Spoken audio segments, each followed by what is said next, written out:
네, 안녕하세요. 브릿지 자산관리 대표 이재린입니다. 3월 말에 지금 영상을 찍고 있고요. 오늘 제 영상 주제는요, 제 인생 책에 대해서 얘기를 하려고 합니다. 피터 틸의 제로 투 원이라는 책인데요. 제가 한 4번 정도 읽은 책입니다. 이거하고도 제가 최근에 강의를 했었는데, 처음 읽었을 때는 사실 와닿지 않았었고, 두 번째 읽었을 때는 투자자로서 읽었었는데, 참고할 뷰가 되게 많고, 인사이트가 많다라고 느꼈었고, 그리고 세 번째와 네 번째 읽었을 때는, 네 번째는 최근에 읽고요. 네 번째 읽었을 때는 사업가로서, 그리고 나 하나의 이제 개인 브랜드로서 고민과 많은 숙제를 주는 그런 책이었습니다. 사실 인생책은 그냥 읽고 나서 와 좋았다 이런 게 아니라 나한테 뭔가 계속 고민거리를 주고 생각할 거리를 주는 게 인생책이 아닌가 싶긴 한데, 제로 투원 이 책이 딱 그 내용입니다. 제가 간단하게 설명을 해드릴 텐데, 제 영상뿐만 아니라 이제 피터 틸의 강의나 책을 한번 직접적으로 이제 보시는 걸 추천드리겠습니다. 참고로 이 책 같은 경우에는 제가 지난주에 독서 모임에서 다뤘던 책이고요. 많은 분들이 내용 좋았다고 하셨습니다. 약간 자화자찬이지만 시작하도록 하겠습니다. 피터 틸의 제로 투원 같은 경우는 이제 혁신과 기업가 정신에 대한 책이고요. 단순히 가치 있는 기업은 이미 존재하는 것을 복제하는 것이 아니라 새로운 것을 창조하는 것이라고 주장하고 있는데, 그런 과정에서 혁신이 성공의 열쇠라고 주장을 하고 있고요. 그래서 독점이나 혁신 그리고 테크놀로지라는 이런 내용들이 많이 들어가 있습니다. 저는 밑줄친 문장도 많고 와닿는 문장도 많았지만은 딱 제가 선정한 이 문구는 이제 두 개예요. 비즈니스 세계에서는 모든 순간은 단 한 번밖에 일어나지 않는다. 앞으로 그 누구도 컴퓨터 OS를 만들어서 제2의 빌 게이츠가 될 수 없고, 검색 엔진을 만들어서 제2의 랠리 페이지나 세르게이 브린이 될 수도 없으며, 소셜 네트워크를 만들어 제2의 마크 주커버가 될 수도 없다. 그러니까 이제 기존의 것을 모형을 모방하는 것은 쉽지만 그래봐야 세상에서 1에서 n이 될 뿐이고, 뭔가 새로운 것을 창조한다면은 세상은 0에서 1이 된다라는 얘기죠. 소설책도 비유했었는데, 행복한 가정들은 모두 비슷비슷하다, 불행한 가정들은 모두 제각각의 이유로 불행하다라고 안나 카레리나라는 책에서 이렇게 시작하고 있는데, 비즈니스는 이와 정반대입니다. 행복한 기업들은 다들 서로 다르다. 다들 독특한 문제를 해결해 독점을 구축했기 때문이다. 반면에 실패한 기업들은 한결같다. 경쟁을 벗어나지 못한 것이다. 이거죠. 독특한 문제를 해결하지 못했고 경쟁을 벗어나지 못하다 보니까 돈을 못 벌고, 돈을 못 버니까 결과적으로 망하게 되는 이런 거 아닌가 싶습니다. 피터 틸을 소개를 하자면은 벤처 캐피탈리스트, 그러니까 스타트업에 투자하는 투자자이자 기업가, 현재 팔란티어 테크놀로지의 대표로 있죠. 페이팔을 이제 공동 설립해서 2002년 이베이에 10억 달러에 매각을 했습니다. 완전 성공적인 엑시트였죠. 이제 그 정도 벌었으면은 전체를 다 가져가지 않지만은 그래도 몇 천억을 아마 벌었을 텐데, 그러면 여유롭게 살만한데, 멋지게 팔란티어 테크놀로지 창업하고 파운더스 펀드, 미국의 VC, 그리고 발라벤처 글로벌로 투자하는 벤처기업 펀드, 미스리 캐피탈 등을 창업했었고요. 그리고 오픈 AI도 공동 설립했었습니다. 일론 머스크도 이때 참여했다가 나중에 빠졌죠. 창업뿐만 아니라 투자를 많이 했었었는데, 알다시피 페이스북의 초기 투자자, 2004년에 50만 달러, 한 지금 돈으로 한 7억쯤 되려나? 6억 7억 정도 되는 돈으로 지분 7% 정도를 투자했었고, 이게 2012년, 2016년, 2017년에 매각하면서 약 2000배에 달하는 수익을 거뒀습니다. 그리고 일론 머스크가 힘들 때 스페이스X에 투자도 해줬고요. 이래서 친구를 잘 만들어야 된다. 2008년에 2천만 달러 투자했네요. 그리고 보링 컴퍼니, 이것도 일론 머스크의 이제 회사죠. 그 외에 에어비앤비, 링크드인, 스포티파이, 스트라이프, 리프트 등 굵직굵직한 스타트업을 많이 투자했다고 보시면 될 것 같아요. 그래서 실리콘밸리에 어떻게 보면 살아있는 전설입니다. 피터 틸뿐만 아니라 다른 멤버들이 대단한 것 같아요. 그 페이팔 초창기 팀원들이 엑시트 하면서 퇴사 이후에도 다양한 분야에서 혁신을 이끌고 있고, 이들 대부분은 유유자적한 삶이 아니라 피터 틸처럼 다시 한 번 또 이제 투자나 재창업을 하면서 리스크를 감수하면서 더 밸류업을 하는 선택을 한 거죠. 그래서 이런 사람들이 많이 모여서 이제 페이팔 마피아라고 포춘에서 이렇게 부르기 시작했습니다. 그러니까 서로 따로 노는 게 아니고 이렇게 모여가지고 같이 투자하기도 하고, 파트너의 회사에 재직하기도 하고, 이런 식으로 끈끈한 네트워킹을 유지했죠. 피터 틸과 뭐 일론 머스크는 다 알 것 같고요. 지금 멤버들 보면은 다 짱짱합니다. 보면 다 이제 공통적으로 뭐 이제 스페이스X 투자 많이 했었죠. 친구여서 그렇습니다. 그리고 여기 보면은 사진 없는 사람도 있는데, 유튜브를 같이 창업한 사람들이 또 2명 있어요. 이 두 분도 역시나 페이팔 출신입니다. 이렇게 굵직한 영향력을 좀 많이 행사하고 있죠. 다 대단한 사람들입니다. 저도 이렇게 나만의 마피아를 만드는 걸 꿈꾸고 있습니다. 책의 내용은, 경쟁이라는 건 사실상 자본주의에서 필수적인 요소가 있고 그것이 경제적으로 효과적인 것도 주장했지만은, 그럼에도 불구하고 경쟁이 바닥 경쟁으로 이어지게 되고, 독점은 독특한 가치 창출과 지속 가능한 성공을 하게 한다. 그 과정에서 이제 틈새 시장, 엄청나게 이제 큰 시장을 잡으려 하기보다는 나만의 독특한 시장을 찾아서 지배하는 것이 중요하다. 옛날에는 이게 부정적이었었는데 요즘은 다들 와닿으시는 것 같아요. 모두를 만족시키려고 하면은 아무도 만족시킬 수 없다. 저도 이런 그런 과정에서 어떻게 해야 되나 고민을 하고 있습니다. 그리고 세 번째로는 이제 혁신의 역할. 독점을 할 수 있으려면은 혁신이 있어야 되고, 창업자들은 이제 기존 시장을 변화시키거나 완전히 새로운 시장을 창출할 수 있는 새롭고 가치 있는 아이디어를 찾아야 된다. 그런 예로 많이 썼던 게 테슬라 얘기가 많이 나왔었죠. 피터 틸 같은 경우는 이제 책에서도 그렇고 한국에 가서 강연할 때도 똑같은 얘기를 많이 썼는데, 독점인 기업은 어떻게 보면 독점이 아니라고 합니다. 구글 같은 경우는 우리는 검색 엔진에서 독점하지 않고 여러 이제 IT 서비스도 하고 있고 또 전기차도 하고 있고 여러 방면에서 여기는 애플이랑 경쟁하고 여기는 뭐지 어디랑 경쟁하고 이런 식으로 경쟁자가 있기 때문에 우리는 독점이 아니다라고 얘기를 하고 있습니다. 근데 반면에 차별성이 없는 곳은 오히려 이상한 것들이 엮어가 교집합을 하면서 나만의 시장을 독특하게 차별화하고 있다 얘기한 거죠. 피터 틸이 예시 드는 게 웃긴데, 내 식당은 단순한 한식당이 아니다. 여기서 영국이나 네팔식의 퓨전 식당을 섞은 한식이다. 서울의 유일한 식당이다라고 하면서 매력 없게 교집합을 하면서 독점이라고 얘기하는 겁니다. 이런 거는 이제 없는 게 낫죠. 피터 틸도 그런 얘기를 많이 합니다. 그리고 독점 기업의 특징에 대해서 네 가지를 얘기를 하게 되는데, 첫 번째는 독자 기술입니다. 독자 기술은 어떻게 보면 이제 해당 제품을 복사하기 어렵게 하거나 이제 불가능하게 만드는 그런 해자라고 보면 될 것 같고, 펫도시의 경제적 해자에서도 많이 나오는 얘기 중에 하나입니다. 그래서 독자 기술은 가장 가까운 대체 기술보다는 중요한 부분에서 한 10배 정도 뛰어나야 진정한 독점적 우위를 확보할 수 있다고 나와 있는데, 많은 예가 있지만은 저는 이제 테슬라미니까 테슬라를 예를 들면은, 테슬라 같은 경우에는 자율주행 누적된 도로주행 거리가 60억 마일 가까이 되고 있고 2020년 6월 기준으로는 거의 이제 80억 마일인데, 보시면 니오가 있고 여러 업체들인데 비교도 안 되게 차이가 납니다. 2위 니오부터 이렇게 확대해서 보니까 니오는 2.5억 마일 정도로 돼 있어서 테슬라의 20분의 1, 30분의 1 정도밖에 안 되죠. 그만큼 저는 이 분야에서만큼은 테슬라가 압도적으로 강하다고 생각하고 있고, 이미 자동차 판매량은 사실 저는 별로 중요하지 않은 것 같아요. 물론 이제 많이 팔면 좋지만은 테슬라 자체는 다른 게임을 하고 있다고 생각하고 있는 편이기 때문에 단순히 뭐 차량 판매량이나 뭐 중국의 점유율이나 이런 거는 그렇게 신경을 쓰지 않는 편인데, 이거는 뭐 제 관점이니까. 그리고 가장 강한 특징 중에 하나가 이제 네트워킹 효과죠. 네트워크 효과는 더 많은 사람들이 사용할수록 해당 제품을 더 유용하게 만들어준다라고 한 건데, 쉽게 말해서 이제 갤럭시와 아이폰이 있는데 갤럭시 쓴 사람한테 너 이제 아이폰으로 써라면은 많이 불편할 거고, 아이폰을 주로 써왔던 유저들한테도 마찬가지로 아이폰을 뺏고 갤럭시를 주면은 많이 불행하겠죠. 자, 아이폰 이런 거 지나치게 좀 잘 만든 것 같은데 여러 가지 비난을 받고 있지만은 독점에 대해서 한 예로 이런 게 있었습니다. 아이폰끼리 문자를 하게 되면은 파란색으로 가게 되는데, 안드로이드와 아이폰이 문자게 되면은 안드로이드의 문자는 초록색으로 보여. 그래서 이 사람이 안드로이드 쓰는구나를 알 수 있게 되는데, 그거에 대해서 어떤 소녀가 팀쿡한테 얘기를 했었는데, 우리 엄마 거 문자 오면은 이상하게 한다 했더니 팀쿡이 뭐라 했냐면은 엄마 얘 아이폰 사주세요라고 말을 했었습니다. 애플 같은 경우는 독점 체제를 잘 구축해왔지만은 이게 너무 경쟁자를 쳐내고 진입 못하게 하다 보니까 미국에서는 이걸 이제 아까 반독점법으로 이슈로 해서 걸고 넘어지는 게 큰 것 같습니다. 그리고 우리나라 같은 경우 이런 게 상대적으로 좀 덜한데, 카카오톡은 거의 어떻게 보면 이제 메신저와 여러 가지 플랫폼에서 우위를 갖고 있죠. 근데 만약에 내가 어떤 사람한테 너 앞으로 카카오톡 쓰지 말고 라인으로 해라 라고 하면은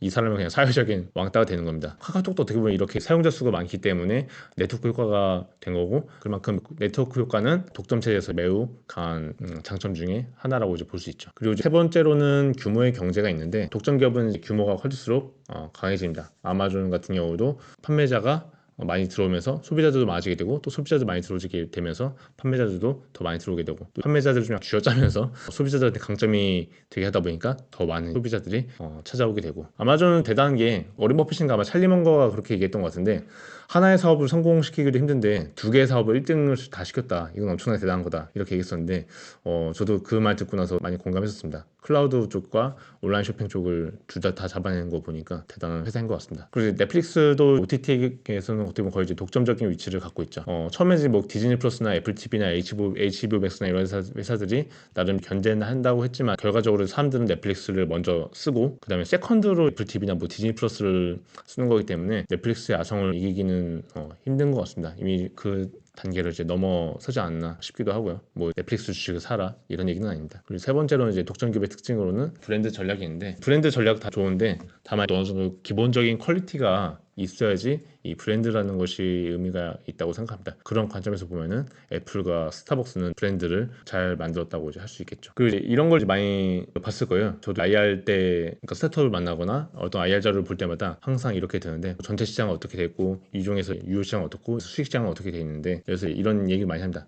전체 시장이 한 이 정도 되고 또 이제 우리가 노리는 타겟은 이 정도인데, 여기서 우리가 점유율 1%만 차지하더라도 어마어마한 성장이자 어마어마한 매출 아니겠니? 라고 이렇게 항상 얘기를 하는데, 제 경험상 이렇게 이해하는 회사들 치고는 그 1% 점유율도 거의 힘든 것 같더라고요. 이거는 제가 볼 때 IR의 표준적인 자료다 보니까 다 넣는 것 같은데 저는 그럼에도 이제 특정 어떤 고객을 내가 노리고 진입을 할 것인가를 중요시한다. 그런 걸 요즘 많이 보는 것 같아요. 그 시장 자체가 좀 작더라도 이 시장에 확실한 팬층이 있다, 타겟이 있다라고 하면은 되려 이제 그 부분 좀 좋게 보는 것 같아요. 그 시장을 이제 먼저 장악하면서 이 시장에서 이제 배운 노하우를 토대로 다른 시장에 적용하거나 확장할 수 있다고 생각하기 때문에 무조건 이제 시장 큰 것만 좋다라고 생각하지는 않습니다. 그만큼도 이제 경쟁이 또 치열하니까요. 이거 어떻게 보면은 전쟁할 때 상대방은 이제 보병 10만 대군이고 우리는 500명밖에 없는데 500명으로 10만 대군 이기려면 어떻게 이기겠어요? 1대1로 이제 대결하면 안 되니까 어느 한쪽 에 뚫어가지고 뭐 적장에 목을 치거나 이런 식의 전략을 해야겠죠. 그러니까 스타트업들은 어떻게 보면 한정된 예산이 있고 한정된 리소스 갖고 이제 해야 되기 때문에 많은 시장을 뿌리는 것보다 딱 타겟팅하는 정확한 시장을 잡아가지고 해야 될 것 같습니다. 사실 제가 강의할 때는 다른 잘한 스타트업들의 자료를 많이 참고했었는데 유튜브다 보니까 그건 어려울 것 같고 그냥 제가 모임 하는 걸 좀 예시를 들게요. 제가 처음에 독서 모임을 많이 진행해봤었는데 제가 독서 모임에서 어떻게 사람들을 데려오게 하는 포인트가 있냐면은 제가 느꼈던 독서 모임의 단점이 이렇습니다. 진입장벽이 너무 높아 보였습니다. 어떤 책을 또 준비해서 읽어야 되고 또 그 책도 보니까 내가 절대 안 읽을 것 같은 책이고 이런 게 있다 보니까 저는 타겟팅을 이렇게 했어요. 새해 받았으니까 올해는 독서를 해봐야지 하고 마음을 먹었어요. 내가 지적으로 도움이 될 것 같은 책 사피엔스 총균세를 사봤지만 도저히 읽을 엄두도 안 나고 한번 읽다 말았어요. 근데 독서 모임을 가려다 보니까 뭔가 다 내 취향의 책은 아니고 또 다 읽고 토론해야 되는 게 너무 부담스럽다. 그럼 내가 퇴근하고 가볍게 독서를 시작할 수 있는 모임은 없을까 했을 때 이런 분들이 저희 모임을 찾을 수 있는 확률이 높고 만족할 확률이 높다는 거죠. 그리고 실제로 저는 여기서 많이 느꼈던 게 다양한 분야와 다양한 책들에 대해서 얘기를 하면서 제가 아예 관심 안 갔던 책들도 오히려 관심 가질 수 있는 계기가 되는 것도 있고 또 내가 설사 읽지 않더라도 나도 읽은 것 같은 느낌을 주고 있게 되고 저희 모임 같은 경우는 아예 이제 읽는 시간도 줘요. 읽는 시간 45분, 뭐 얘기하는 시간 45분 이렇게 주는데 그렇다 보니까 내가 책 읽는 습관이 아직 안 되는 사람들은 와서 책 읽는 재미를 좀 느끼게 하고 근데 제가 맨날 얘기해요. 책 갖고 올 때 우선은 처음 독서를 하는 거라면은 어려운 책 읽지 마라. 총교세 갖고 오면은 다음 모임엔 절대 안 나온다. 제가 맨날 이런 얘기 하거든요. 내가 독서를 재밌게 할 수 있는 책부터 먼저 시작해서 책 읽는 것 자체에 대한 재미를 좀 많이 느끼라고 하고 있습니다. 그렇게 저희가 모임을 이제 하다 보니까 거의 600명가량 되는 분이 들어와 있고요. 그러니까 저는 타겟팅이 어떻게 보면 독서 모임에서 좀 날카롭고 뾰족하게 한 거죠. 그리고 책에 나왔던 7가지 질문인데 기업을 보거나 어떤 투자를 보거나 사업을 하게 될 때 이 7가지를 생각해 보면 첫 번째로 기술, 그러니까 획기적인 기술인가, 그리고 시기, 이 사업을 시작하기에 지금 너무 늦은 것도 아니고 너무 빠른 것도 아닌가. 너무 빠르면 사실상 그 시장이 열리기 전에 굶어 죽으니까. 세 번째로는 독점, 작은 시장에서 큰 점유율을 갖고 시작할 수 있는가, 제대로 된 팀을 갖고 있는가, 그리고 이런 걸 어떻게 마케팅할 것인가, 이런 시장에서의 내 위치를 향후 10년, 20년간 방어할 수 있는가. 저는 뭐 3년, 5년이라도 해도 그리고 또 다른 뭐 숨겨진 비밀, 다른 사람들은 보지 못하는 독특한 기회를 포착했는가 라는 질문인데 이런 걸 잘했던 회사가 전 테슬라라고 생각해요. 물론 이제 시기적인 것들은 제가 봤을 때는 빨랐다고 생각하고 있었고 그리고 이제 테슬라도 사실 뭐 망할 뻔한 게 몇 번 있었지만은 결과적으로 잘 이겨내고 그 시장에 오니까 선구자 역할을 하고 있는 거죠. 뭐 기술이나 이런 거는 말할 것도 없고 다만 자동차, 충전소 연결, 뭐 태양광, 배터리, 자율주행, AI, 로봇, 뭐 스타링크, 스페이스X, 트위터 인수, 이제 테슬라는 어떤 이제 큰 뷰를 이제 그리고 있을까 보면 재밌을 것 같은데 이런 것들은 뭐 이제 자료가 많이 있으니까 이런 관점에서 볼 때 테슬라는 매력적인 회사다라고 생각하고 있고 제가 말하는 거는 테슬라의 관점이니까 한 귀를 듣고 한 귀를 흘리셔도 됩니다. 그리고 이제 모든 투자, 특히나 스타트업 같은 경우는 10개를 투자한다고 하면은 한두 개는 되게 잘 되고 뭐 3개, 4개는 뭐 나머지 뭐 4개, 5개는 안 되겠지.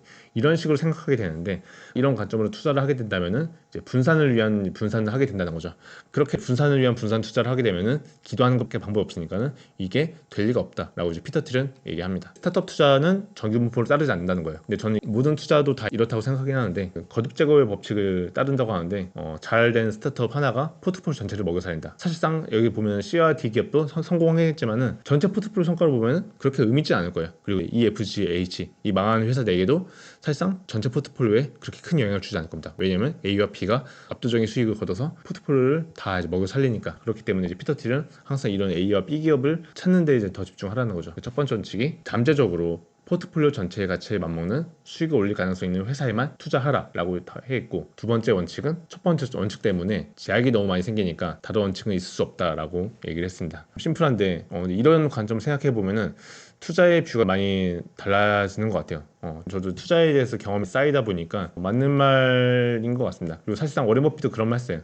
너가 부자가 되는 거는 첫 번째 아이디어와 두 번째 아이디어로 부자가 되는 거지 일곱 번째 좋은 아이디어로 부자가 되는 게 아니다라고 했습니다. 사실상 대가들의 말은 다 다른 것 같지만은 다 비슷비슷한 면이 없지 않아 있습니다. 그리고 가장 제가 이제 강의하면서 사람들이랑 가장 많은 이제 토론을 했던 내용 중에 하나인데, 창업가들은 이제 무엇이 다른가? 실리콘밸리에선 이제 성공한 창업가 기업가의 대다수가 약간의 아스퍼거 증후군 기질을 보인다라고 얘기했었는데, 일론 머스크 같은 사람 생각하면 맞죠. 이제 나름대로 난다긴다한 CEO들도 약간 사회성이 결여져 있는 그런 게 좀 있습니다. 책에서도 그런 내용이 나오는데 57페이지, 예를 들어 어떤 사람이 사회적 신호에 남들보다 덜 민감하다면은 그 사람은 남들과 똑같은 일을 할 가능성이 줄어들 것이다. 그런 사람이 물건을 만들거나 컴퓨터 프로그램 짜는 데 관심이 있다면 웨고스처럼 그 일만 파고드는 것도 겁내지 않을 것이고, 그러다 보면 그 일을 믿기 힘들 만큼 잘하게 될 것이다. 그런 다음 그 능력을 어딘가에 적용한다면 그 사람은 소신을 끝까지 포기하지 가능성도 남들보다는 더 크다. 따라서 이 사람은 뻔한 것을 놓고 경쟁하는 무리들 속에서 휩쓸리지 않을 수 있게 되는 것이다 라고 나와 있는 건데,